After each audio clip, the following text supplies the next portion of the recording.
We've been up here on the scaffolding at the east end of York Minster, working on the Great East Window, and after a long period of conservation we're now starting to reinstall the early 15th century panels back into the window. The work we're doing is part of a wider conservation campaign for the East End, including stonework and work to the stained glass. The stained glass is over 600 years old, and it's been worked on many times in the past, but it was in a pretty poor condition and also in great need of a more modern protective glazing system. And so over the past 5 years we've been working to carry out the necessary work as part of this huge undertaking, huge conservation programme. It's certainly one of the largest conservation projects underway in stained glass in the world right now.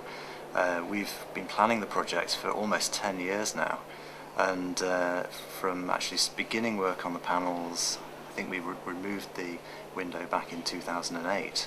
So for the past 7 years we've been working in some way on the project, and so it's just a huge undertaking, and it's one of the largest medieval windows in the whole world.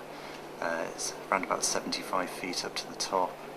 The main part of the window contains 144 panels, and the tracery contains 167 panels. So the size of it is really rather unprecedented for this period of medieval history. We're up at the very top of the window here, about 75 feet, and in front of me is the panel showing God the Father. And in his hand is a book. It says, Ego Sum Alpha et Omega, I am the beginning and the end. So up here we're boxed in this scaffolding, but in a few months' time the scaffold will be removed, so it's rather a magic place right now to be here looking face to face with the face of God.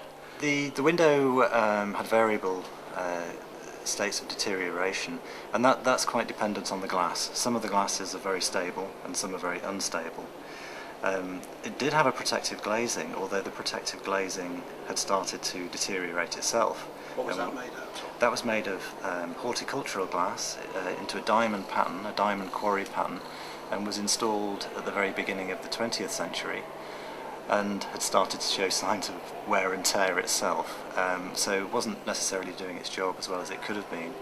So we've now installed a very modern protective glazing system which is ventilated to the interior using a fantastic innovative glass which is UV light resisting, but is also a hand-produced product. So the whole East End will look spectacular once the scaffolding has been removed.